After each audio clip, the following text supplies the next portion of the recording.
Assalamualaikum rekan dan rekan kita semuanya.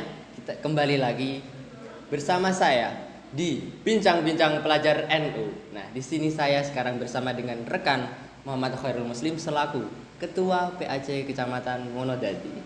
Nah, gimana Mas kabarnya hari ini? Alhamdulillah untuk malam hari ini sehat dan bahagia. Apa nih gerangan yang buat rekan bahagia ini? Alhamdulillah karena ditemani dengan secangkir kopi, dirintik-rintik hujan, pas gitu hawanya. Bikin syahdu gitu. Syahdu bener. Dulu aja kopinya Mas Bismillah. Masuk.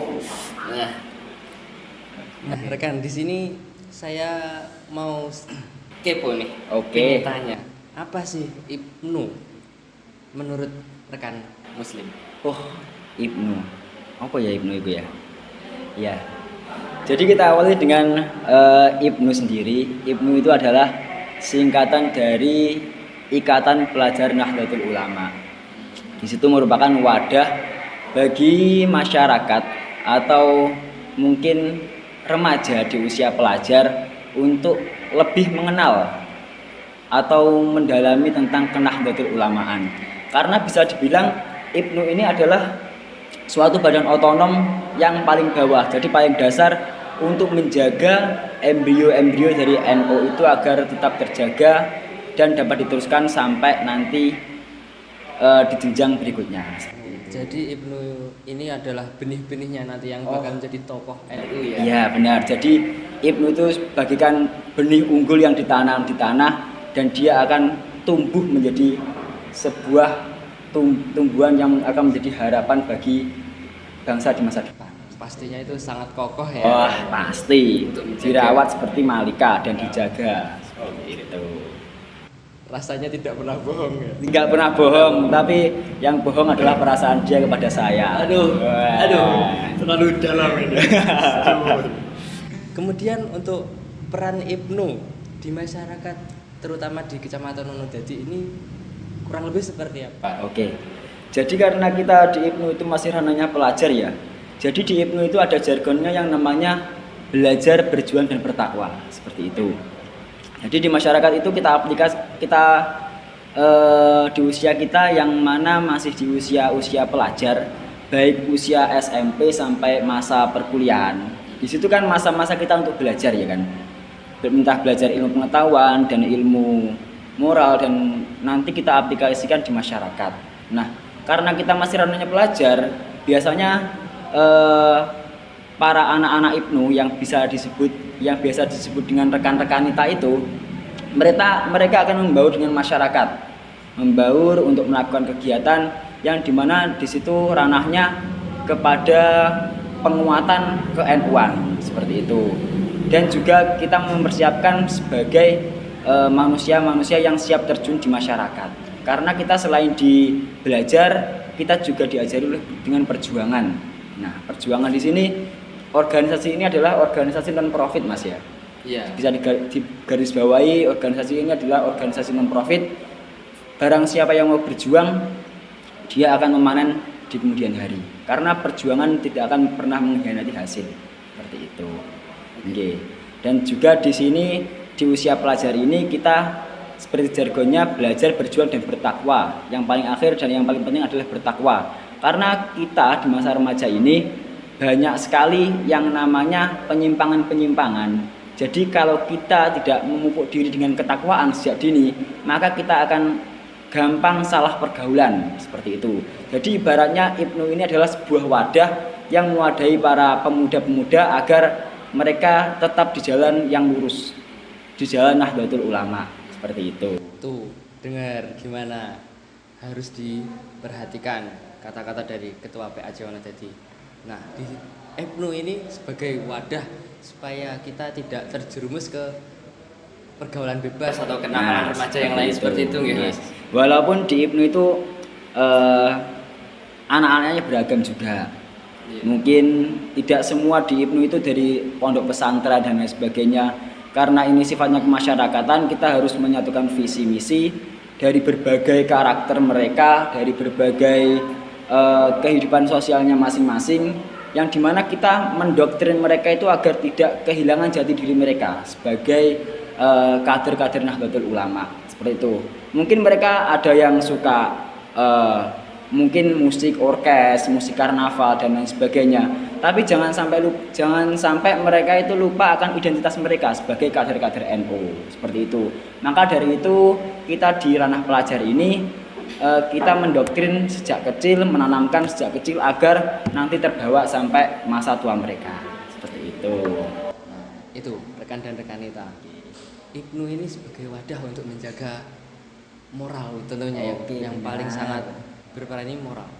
Yang seperti kita ketahui kondisi saat ini semakin cukup miris ya sebenarnya. Dan sangat berbahaya. Mungkin kenal dengan minuman keras, kenal dengan narkoba. Alhamdulillah. Semoga kita terjauhkan dari amin. Oke. Kemudian gimana nih cara untuk mengajak rekan-rekan kita semakin termotivasi untuk ikut Ikatan Pelajar Nahdlatul Ulama agar join khususnya di Kecamatan Wonodadi ini. Oke. Jadi untuk treatment kita untuk menambah anggota untuk meneruskan perjuangan kita akan menyasar dari yang pertama teman-teman kita yang berada di SMP. Jadi kita sudah mulai masuk ke SMP yaitu dengan mendirikan yang namanya pimpinan komisariat. Nah, seperti itu kita mendoktrin mereka untuk mengenalkan Ibnu itu seperti ini loh ya, anak-anak. Rekan-rekan kita. Jadi Ibnu IPP itu seperti ini, kegiatannya seperti ini dan nanti kedepannya atau tindak lanjutnya seperti ini loh. Nah, jadi kita pamerkan, kita branding Ibnu PNU ini sebagai organisasi yang menarik, organisasi yang terbuka untuk siapa saja, organisasi yang merupakan sebuah wadah untuk belajar mereka, sehingga mereka itu harus mempunyai rasa saya harus join di Ibnu untuk masa depan saya, seperti itu. Seperti kegiatan-kegiatan yang kita harus eksis di media sosial juga dengan konten-konten yang menarik seperti podcast pada malam hari ini, ya kan? Ya.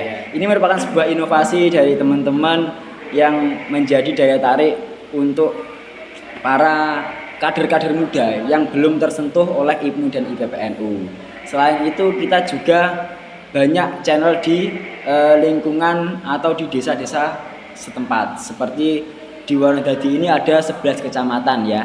Ada 11 kecamatan, 11 desa. Oh, maaf, 11 desa, sorry. Di Kecamatan Wonodadi. Enggak fokus, minum kopi dulu. Minum kopi dulu, Ya. Jadi di Wonodadi ini ada kurang lebih 11 desa ya, Mas. Iya. Di situ karena wilayahnya yang luas, jadi kita memetakan dengan peta-peta yang kecil dengan kepengurusan ranting masing-masing. Karena tidak dipungkiri bahwasanya kita di pimpinan anak cabang itu yang pengurusnya kan tidak memiliki batas kekuatannya masing-masing ya. Jadi kita tidak mungkin menghafal satu persatu kader kita yang ada di Kecamatan Wonodadi. Jadi kita melimpahkan tugas-tugas dan berbagai kebijakan-kebijakan untuk kebaikan ranting masing-masing. Itu include dengan rekrutmen di ranting masing-masing seperti itu. Setelah itu nanti kita di PAC itu memberikan wadah bagi mereka seperti ini, pelatihan, seperti perayaan hari besar agar mereka tahu inilah kegiatan pemuda atau pelajar di lingkup Wonodadi seperti itu. Itu tadi rekan dan rekan kita sangat banyak tadi masukan dan motivasi dari ketua PAC Wonodadi. Kemudian selain itu tadi motivasi dari ketua Mas Khairul Muslim atau rekan Khairul Muslim, kira-kira harapan ketua PAC Wonodadi sekarang itu apa ya?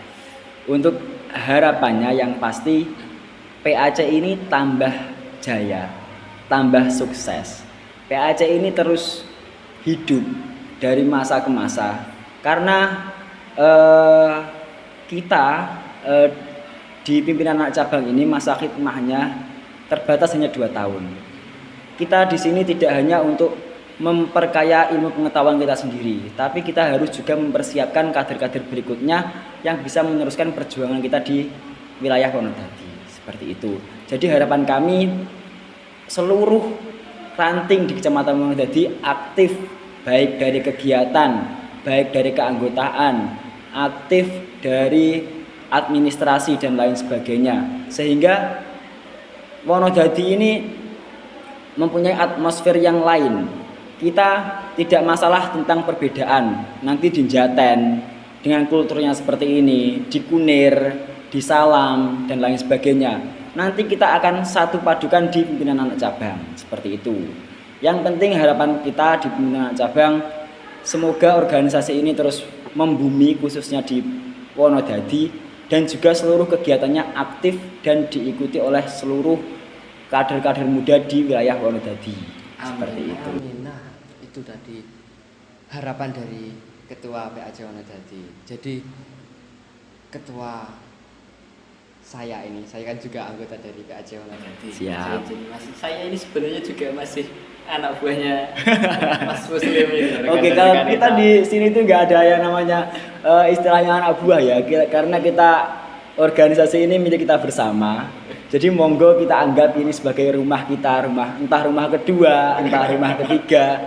Yang penting kita merawat organisasi ini dengan sebaik-baiknya, seperti itu. Memang seperti ini ketua saya ini, sangat merangkul sekali. Meskipun di struktural saya memang anak buahnya, tapi beliau ini menganggap saya sebagai saudara sendiri, seperti itu. Memang IPNU dan IPPNU kelebihannya seperti ini. Jadi ayo rekan dan rekanita aktif dalam organisasi IPNU dan ke IPPNU Puan. Oke, itu saja rekan Muslim, terima kasih banyak. Iya, sama-sama. Stay tune, tetap di podcast Bincang-bincang Pelajar NU. Terima kasih Mas Muslim. Siap. Dadah.